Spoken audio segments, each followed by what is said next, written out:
Vamos lá. Diz assim a palavra de Deus: pela fé, versículo 8, pela fé, qual o nome que aparece aí? Pela fé? Abraão, sendo chamado, obedeceu, indo para um lugar que havia de receber por herança. Olha agora o que diz o versículo 8, preste bastante atenção. E saiu, olha agora, hein? Sem saber para onde ia. Saiu sem saber para onde ia. Daí vem o 9. Pela fé habitou na terra da promessa, como em terra alheia, morando em cabanas, com Isaque e Jacó, herdeiros com ele na mesma promessa, porque esperava a cidade que tem fundamentos, da qual o artífice e construtor é Deus. Feche os olhos, curva a sua cabeça agora. Fala conosco, Senhor, nesta noite. Revela a Tua palavra, Senhor, aos nossos corações. Nos dê uma interpretação desta palavra, Senhor, e venha nos abençoar. Venha nos dar graça, Senhor, para que sejamos ministrados por Ti. É o que eu te peço, Senhor, em nome de Jesus. Amém.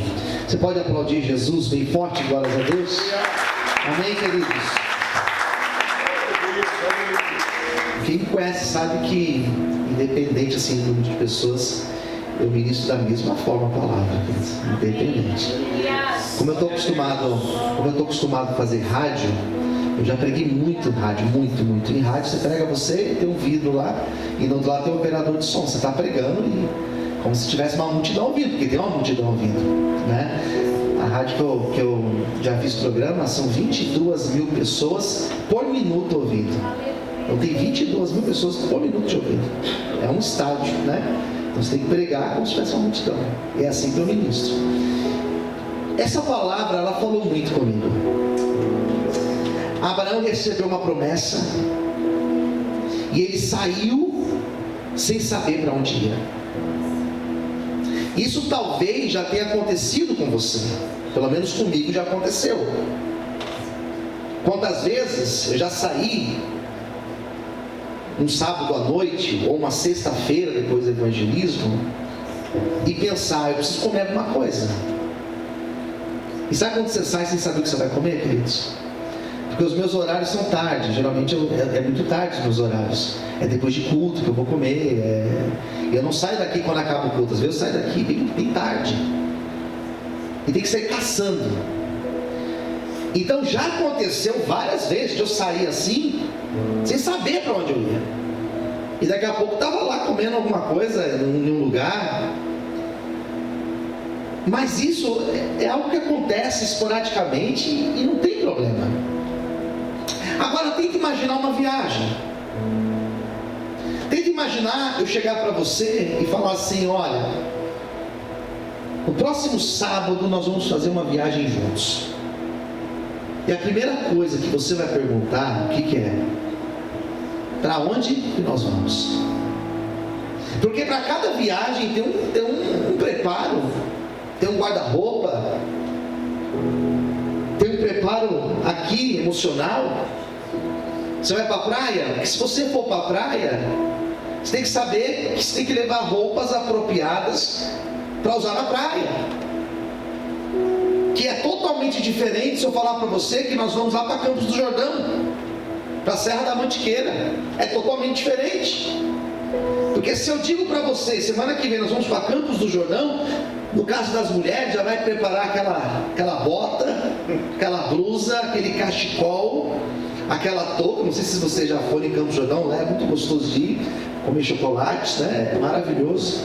Então você tem que se preparar para ir para um lugar como esse. Diferente que se eu falar que nós vamos para uma chácara, você vai se preparar. A viagem que nós vamos fazer, nós vamos de carro? Ou nós vamos de ônibus? Ou nós vamos de avião? E se for de avião, é uma viagem que é nacional. Se for nacional, a gente precisa de passaporte. Mas se for uma viagem internacional, precisa de passaporte, dependendo de onde for, precisa de visto, precisa da vacina da febre amarela. É assim. Então você vai se preparando. Queridos, Deus chegou para Abraão E Abraão morava num lugar chamado Ur. E diz a Bíblia que Abraão morava com o seu clã. Sabe o que é clã? Com a sua família.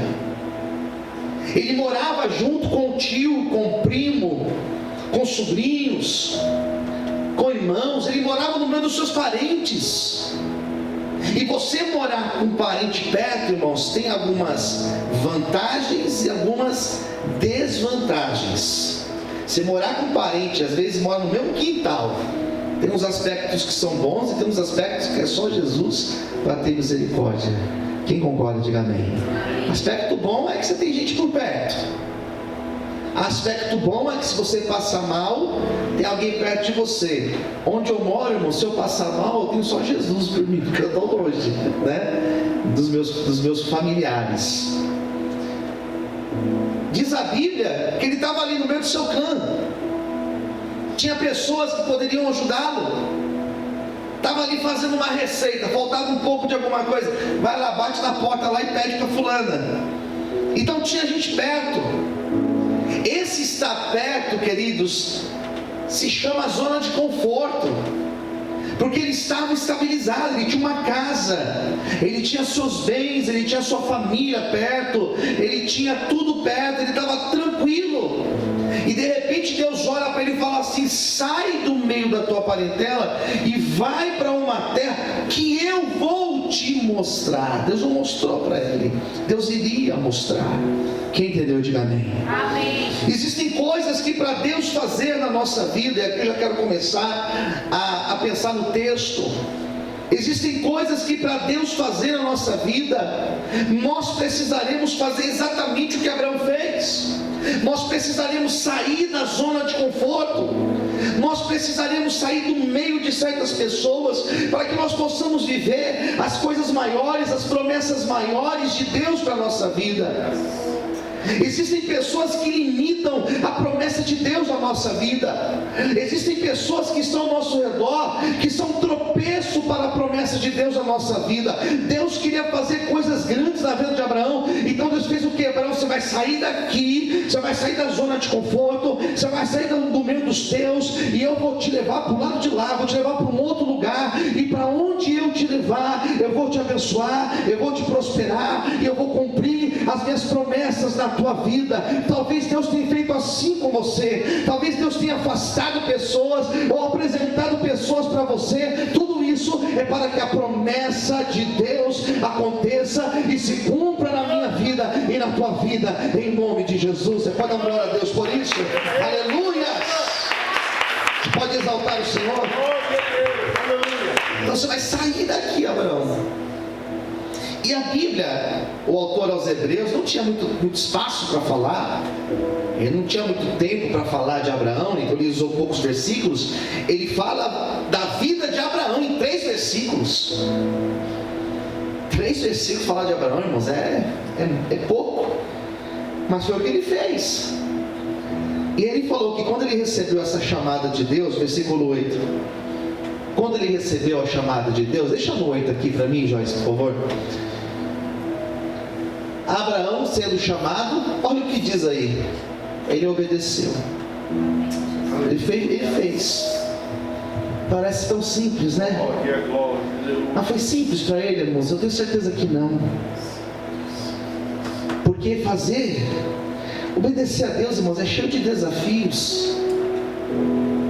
Às vezes Deus dá umas direções e a gente não está enxergando nada, entendendo nada, mas é a direção de Deus para a nossa vida. Posso ver bem, queridos? Amém. Eu imagino ele chegando para sua esposa, porque Abraão era casado com Sara. Ele chegando para Sara e falando assim: olha, Deus me deu uma direção, porque Deus falou com ele, não falou com ela. E não é que Deus é machista. Eu expliquei isso hoje cedo. No caso de Ana, 1 Samuel, Deus não falou com Eucana, Deus falou com Ana. Deus não é machista. Quando você lê o Evangelho segundo escreveu Lucas, quem recebe a visita do anjo de Deus falando sobre Jesus, não foi José, foi Maria. Então Deus fala com as mulheres. Quem entendeu, diga amém. Não é preconceito. Mas aqui, Deus não falou com Sara, foi com Abraão. E Abraão chega para Sara e fala assim: preciso falar uma coisa, Deus falou comigo. Deus falou que nós vamos sair daqui, dessa casa. Ele vai mostrar um lugar para onde nós vamos. E eu imagino ela falando assim: tá, mas e aí? E é a nossa casa. E a cortina nova que eu pus? E a horta que nós plantamos? E peraí, mas como assim? A gente está acostumado aqui. Eu achei que nós íamos morrer aqui, porque nós já estamos velhos. E como assim Deus vai levar a gente para um lugar que nem você sabe onde que é? Só que Sara tinha convicção, sabe do quê? Que Abraão era um homem de relacionamento com Deus.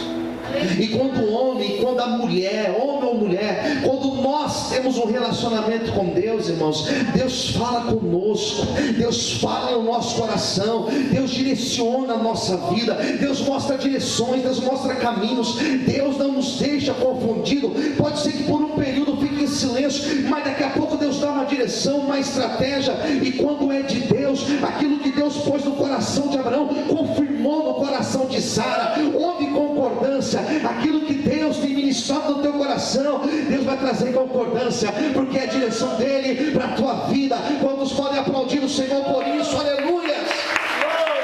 Eles entraram em concordância.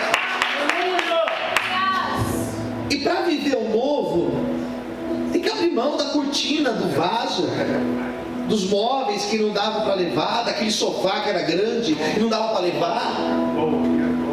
Tinha que abrir mão da parede que pintou, porque se você abrir mão do velho, Deus prepara um novo para você. E sempre o novo de Deus é melhor do que aquilo que nós perdemos lá atrás. Você crê nisso? Quem crê, diga amém. Como que o pastor sabe disso? João capítulo 2: o melhor vinho foi servido depois, porque aquele foi a provisão de Jesus. Quem entendeu, diga amém. Então Deus fala com Abraão, Deus fala no coração dele, ele fala para Sara, e ele se desprende, ele solta, ele vai obedecer exatamente o que Deus tinha colocado no coração dele. E as direções de Deus, elas não são compreensíveis. Porque quando Deus falou: Abraão, você vai sair daqui, vou te mostrar um lugar. Deus falou: Abraão, no caminho eu te mostro. Deus não fala tudo. Quando nós começamos esta igreja, há exatos 20 anos atrás, quando Deus me chamou e falou: você vai lá na Estrada do Sabão, tem um imóvel lá, você vai alugar, vou preparar o valor para você, você vai alugar, você vai comprar as cadeiras, o som, a aparelhagem. Quando Deus falou isso no meu coração, Deus só falou uma coisa: eu serei contigo. Posso ouvir amém, queridos? Só isso, só isso. Você acha que Deus falou para mim: você vai lidar com pessoas boas, você vai lidar com pessoas que vão te amar, você vai lidar com pessoas que terão carinho por você, mas também, em contrapartida, você vai ter um pessoal também que, olha, nem eu queria estar na tua pele. Você acha que Deus falou isso para mim, queridos? Porque se talvez Deus tivesse me dito tudo, eu ia falar: Senhor, eu não quero não, Senhor. Passa para o Paulinho, passa para o Diego, passa para outra pessoa, passa para a Nádia, passa para ela, Senhor. Para mim não, eu não quero isso. Se Deus tivesse me dito tantas coisas difíceis que eu passaria, eu não iria aceitar. É verdade. Se Deus chegasse para Gideão e dissesse para ele lá no começo: Gideão, eu serei contigo, mas ó, só vai ter 300 homens com você, viu? Pouquinho, mas vai dar certo, porque eu vou estar contigo. Se Gideão tivesse ouvido isso de Deus, Gideão teria dito: Senhor, eu estou fora, eu não vou nesse negócio não, eu não vou nessa, isso daí vai dar errado. Deus não falou para Abraão que ele teria que enfrentar, Deus não falou para Abraão lugares que ele teria que entrar. Deus simplesmente falou: vai e eu serei contigo, e já deu certo. Se Deus falou para você ir, se Deus falou para você fazer, se Deus falou para você vir, se Deus falou para você colocar as tuas plantas nos teus pés e profetizar, fica tranquilo, porque o Deus que prometeu, Ele se responsabiliza em dar condições para promessa dele na nossa vida. Você pode dar glória a Deus e aplaudir ao Senhor nessa noite, aleluia. Você pode aplaudir o Senhor, aleluia. Então Deus fala com ele, e Deus fez duas grandes promessas para Abraão. Quantas grandes promessas? Quantas? Duas, foram duas. E foram duas promessas com características bem diferentes e com aspectos bem diferentes. E a primeira grande promessa que Deus fez para Abraão, eu sempre me refiro a ela dizendo que era uma promessa difícil de acontecer. Tem coisas que Deus coloca no nosso coração que são coisas difíceis. Qual foi a promessa difícil que Deus falou para ele? Eu vou te dar essa terra que você está. Ele olhava para a terra. Quem entendeu, diga amém.